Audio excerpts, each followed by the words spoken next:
முருக பெருமானுக்கு மட்டும் காவடி. இயற்கையை போற்றிய பழந்தமிழரிடம் இறை உணர்வு இருந்தது. இதனை திருமுருகாற்றுப்படை, பரிபாடல் போன்ற சங்க இலக்கியங்களில் காண முடிகிறது.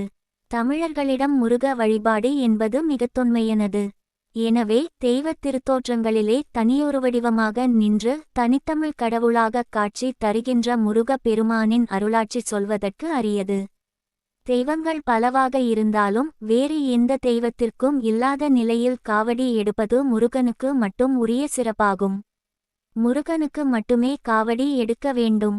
ஒவ்வொரு தெய்வங்களுக்கும் ஒவ்வொரு விசேஷ வழிபாட்டு முறைகள் உண்டு.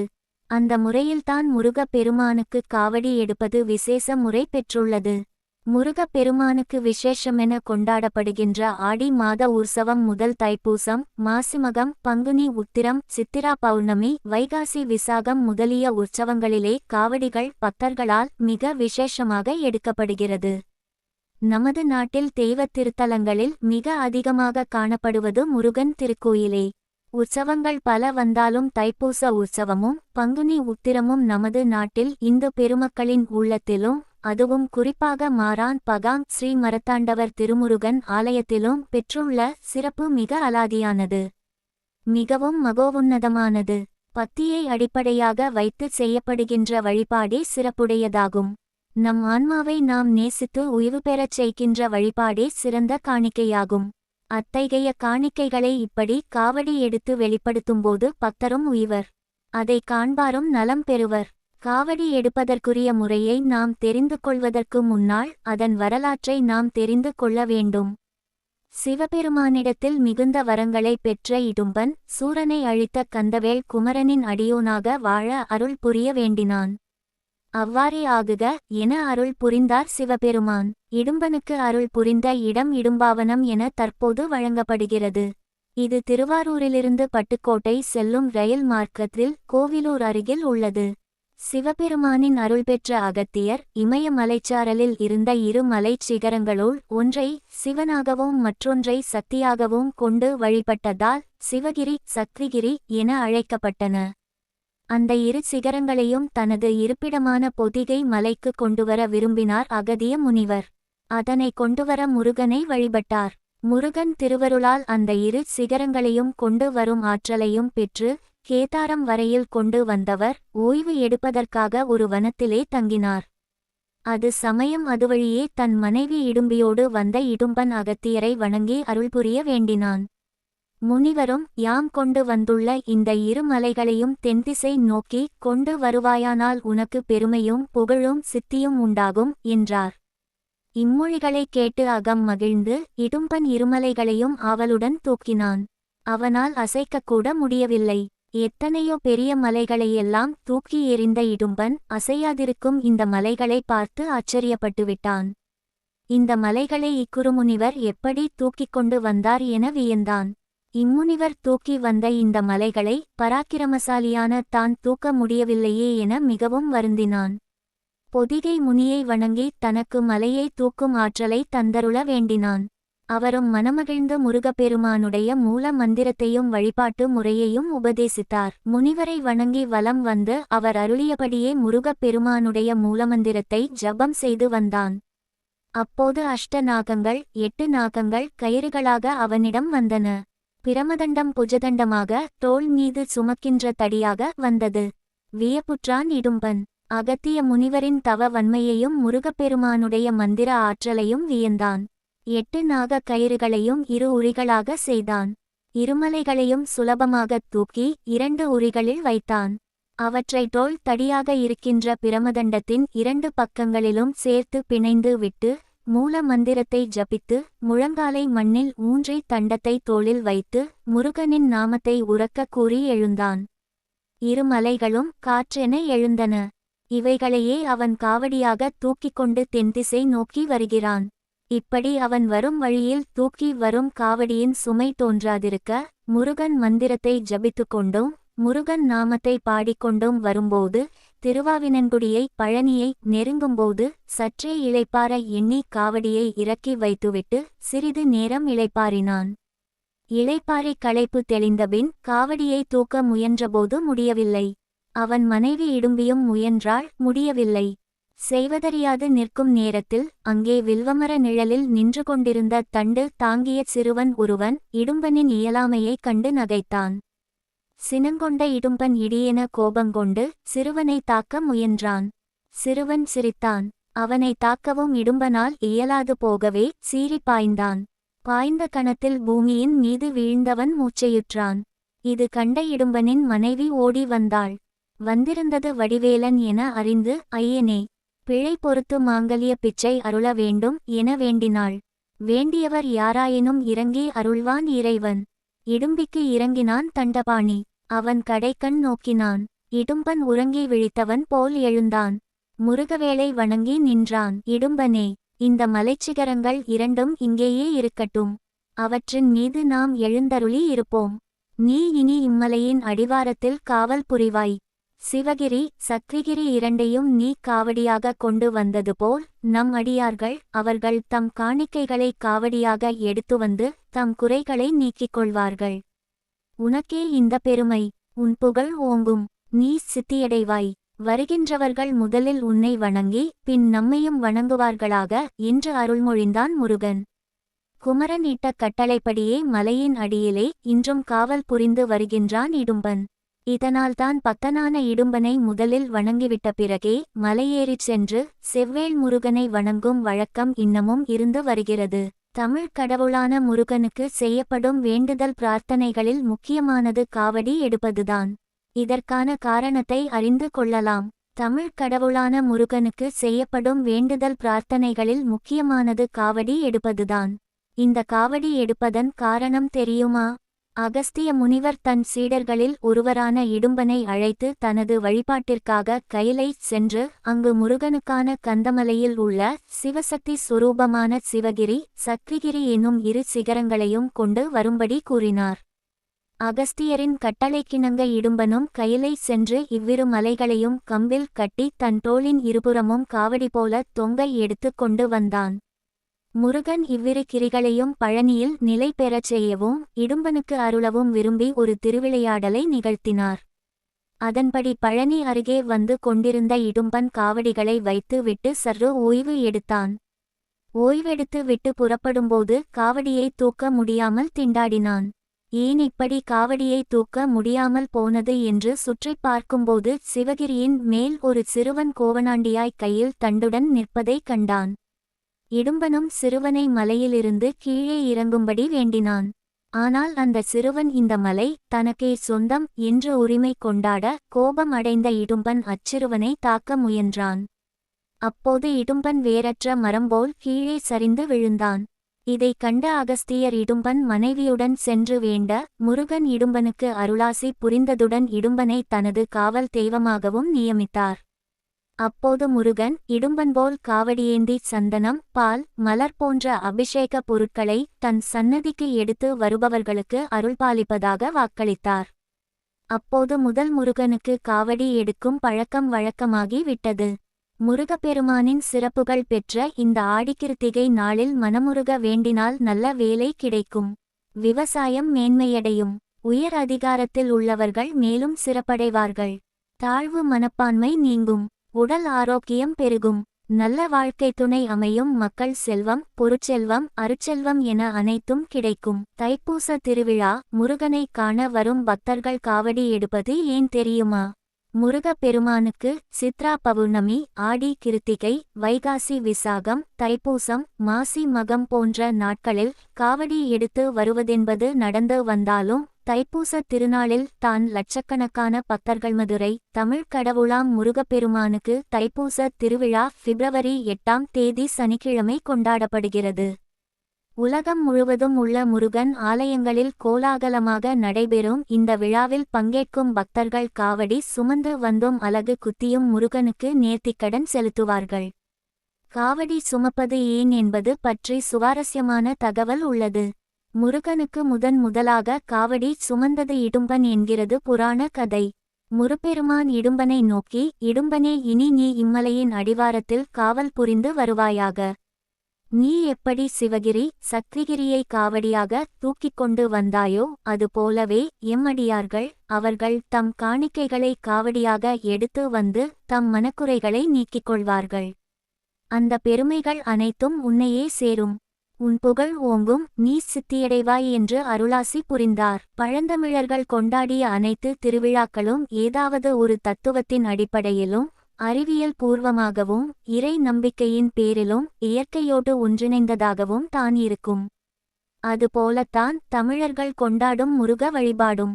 முருக வழிபாடு என்பது தமிழர்கள் கொண்டாடும் திருவிழாக்களிலேயே மிகவும் தொன்மையானதாகும். தைப்பூச திருவிழாவை பற்றி பரிபாடல், திருமுருகாற்றுப்படை போன்ற பழம்பெரும் சங்க இலக்கிய நூல்களிலேயே விரிவாக குறிப்பிடப்பட்டுள்ளது. பொதுவாக இந்துக்கள் வணங்கும் தெய்வங்கள் பல்வேறு பெயர்களில் அழைக்கப்பட்டு வந்தாலும் வேறு எந்த ஒரு கடவுளுக்கும் இல்லாத வகையில் ஆறுமுக கடவுளான முருகப்பெருமானுக்கு மட்டும் காவடி எடுக்கும் பழக்கம் பழங்காலம் தொட்டு தொடர்ந்து வருகிறது. தைப்பூசமும் காவடியும். முருகப்பெருமானுக்கு சித்ரா பௌர்ணமி, ஆடி கிருத்திகை, வைகாசி விசாகம், தைப்பூசம், மாசி மகம் போன்ற நாட்களில் காவடி எடுத்து வருவதென்பது நடந்து வந்தாலும் தைப்பூச திருநாளில் தான் லட்சக்கணக்கான பக்தர்கள் காவடி எடுத்து வருவதை வழக்கமாக கொண்டுள்ளனர். அந்நாளில் தமிழகம் மட்டுமல்ல உலகம் முழுவதும் உள்ள முருகன் கோவிலுக்கு பக்தர்கள் காவடி எடுத்து வந்து தங்களின் நேர்த்திக்கடனை செலுத்துவார்கள். பழனி முருகனும் காவடியும். முருகனின் அறுபடை வீடுகளில் மூன்றாவது படைவீடான திருஆவினன்குடி எனப்படும் பழனி மலை முருகனுக்கு தான் தமிழகம் முழுவதும் இருந்து லட்சக்கணக்கான பக்தர்கள் பாதயாத்திரையாக காவடி எடுத்து வந்து தங்களின் நேர்த்திக்கடனை செலுத்துவதுண்டு.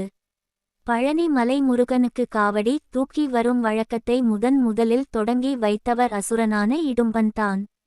அதற்கு பிள்ளையார் சுழி போட்டது குறுமுனியான அகத்தியர்தான். நான் குமரக்கடவுள் அடிமை. இடும்பன் பிறப்பினால் அசுரனாக இருந்தாலும் இறை பக்தி மிகுந்தவன். அவன் சிவபெருமானை நோக்கி தவமிருந்தான். அவனுடைய தவத்தை மெச்சிய ஈசன் என்ன வரம் வேண்டும் என்று கேட்டார். அதற்கு இடும்பன், எம்பெருமானே, சூரபத்மனை சம்ஹாரம் செய்த கந்தவேல் குமரனின் அடியோனாக யாம் வாழ தாங்கள் அருள்புரிய வேண்டுகிறேன் என்று வேண்டினான். ஈசனும் அவ்வாறே ஆகுக என்று அருள் புரிந்தார்.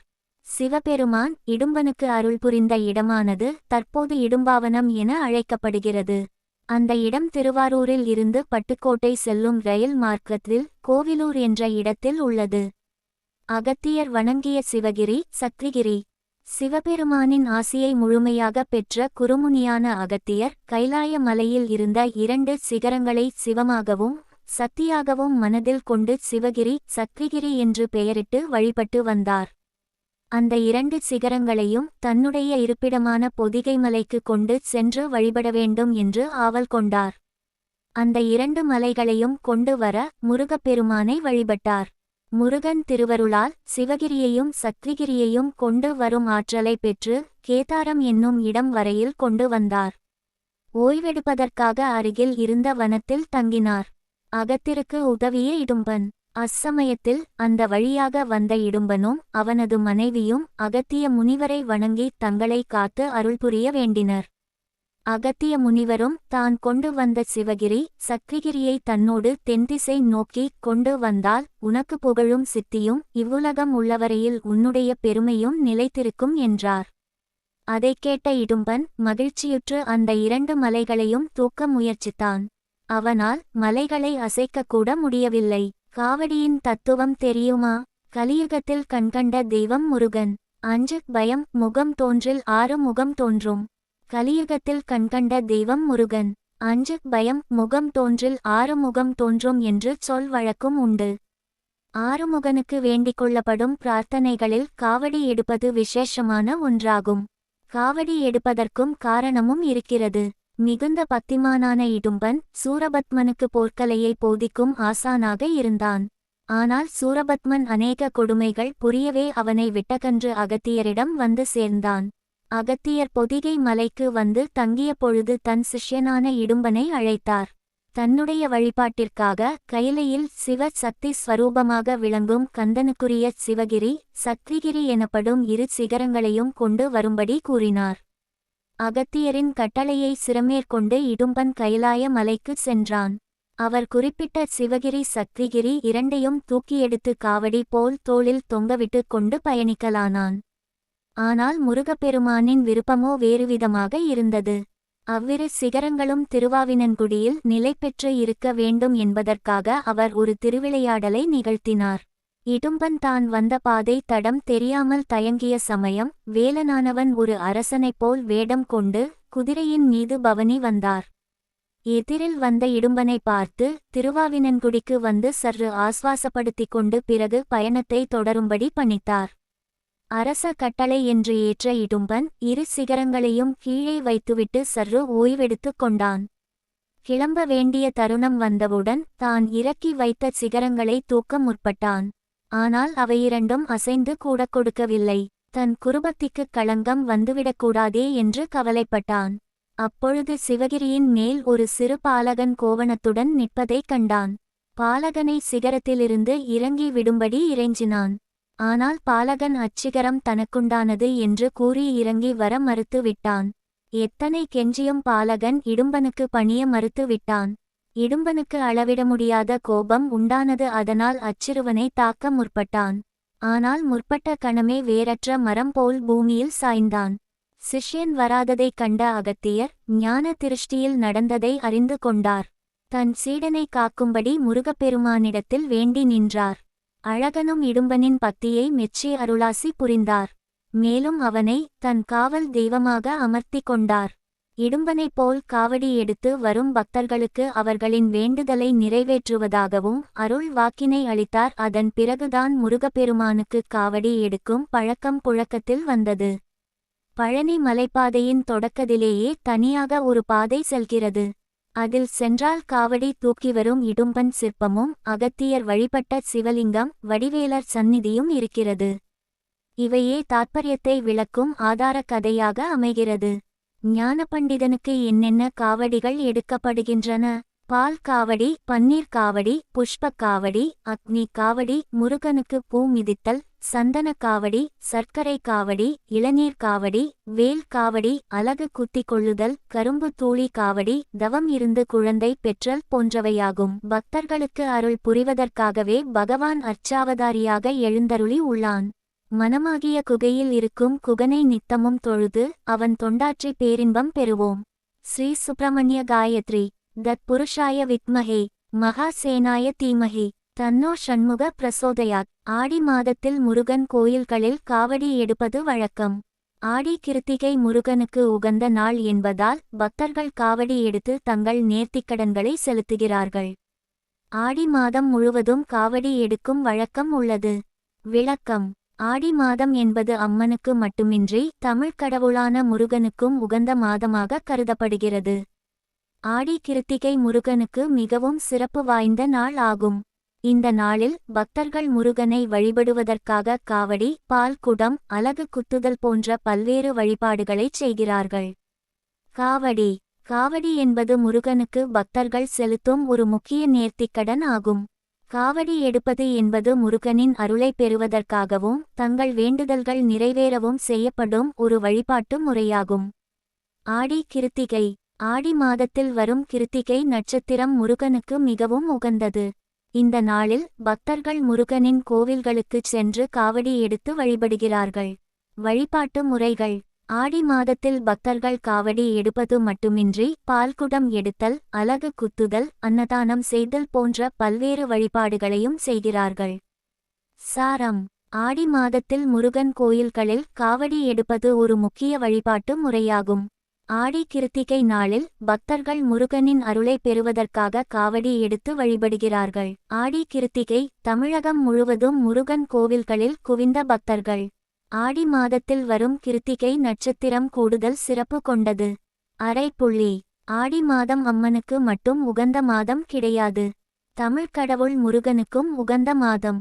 கிருத்திகை நட்சத்திரம் முருகப்பெருமானுக்கு உகந்த நட்சத்திரம்.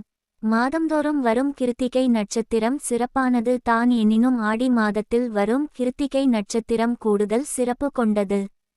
உலகம் முழுவதும் உள்ள தமிழர்கள் தங்கள் பிரார்த்தனைகளையும் நேர்த்திக்கடன்களையும் செலுத்த முக்கிய நாளாக இந்த நாளை தேர்வு செய்கிறார்கள். ஆடி மாதத்தில் இருந்து தொடங்கி 6 மாதங்கள் கார்த்திகை விரதம் இருந்து தை மாத கார்த்திகையில் விரதத்தை முடித்தால் சகல சௌபாக்கியங்களும் கிடைக்கும் என்பது ஐதீகம். அதன்படி ஆடி கிருத்திகை இன்று விமர்சையாக கொண்டாடப்பட்டு வருகிறது. விரதம் இருக்கும் பக்தர்கள் காலையிலே எழுந்து குளித்து தங்களது வீட்டின் அருகில் உள்ள முருகன் கோவில்களில் சாமி தரிசனம் செய்து வருகின்றனர். மேலும் தமிழகம் முழுவதும் உள்ள முருகன் கோவில்களுக்கு பக்தர்கள் படையெடுக்கத் தொடங்கி உள்ளனர். காலை முதலே பக்தர்கள் கூட்டம் கூட்டமாக சென்று சாமி தரிசனம் மேற்கொண்டு வருகின்றனர். கோவில்களில் சிறப்பு பூஜைகள் நடந்து வருகின்றன. திருப்பரங்குன்றம், திருச்செந்தூர், பழனி, சுவாமி மலை, திருத்தணி, பழமுதிர்ச்சோலை ஆகிய அறுபடை வீடுகளிலும் சிறப்பு பூஜைகள், வழிபாடுகள் நடைபெற்று வருகின்றன. அதிகளவில் பக்தர்கள் குவிந்து வருவதால் அந்தந்த கோவில் நிர்வாகத்தின் சார்பிலும் காவல்துறை சார்பிலும் பக்தர்கள் வசதிக்காகவும் வழிபாட்டிற்காகவும் சிறப்பு ஏற்பாடுகள் செய்யப்பட்டுள்ளன. பல கோவில்களில் அன்னதானங்களும் வழங்கப்பட்டு வருகிறது. ஆடி கிருத்திகையையொட்டி அறுபடை வீடுகளில் 5ஆம் படை வீடான திருத்தணி சுப்பிரமணிய சுவாமி கோயிலில் பக்தர்கள் குவிந்துள்ளனர். நீண்ட வரிசையில் காத்திருந்து சாமி தரிசனம் செய்து வருகின்றனர்.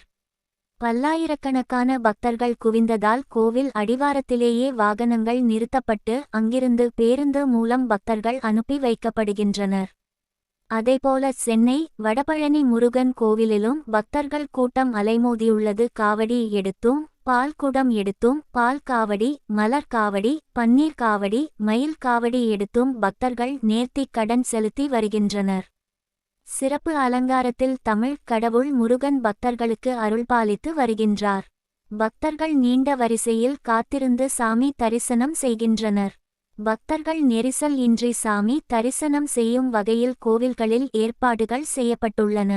ஆங்காங்கே குடி தண்ணீர் வசதி, முதியோர், கைக்குழந்தையுடன் வருபவர்கள், மாற்றுத்திறனாளிகளுக்கு தனி வரிசை என பல்வேறு வசதிகள் செய்யப்பட்டுள்ளன. மேலும் கோவில் வளாகத்தை சுற்றியும் கோவிலுக்கு செல்லும் முக்கிய சாலைகளில் போக்குவரத்து நெரிசல் ஏற்படுவதை கட்டுப்படுத்தும் விதமாக போலீசார் பாதுகாப்பு பணியில் ஈடுபட்டுள்ளனர்.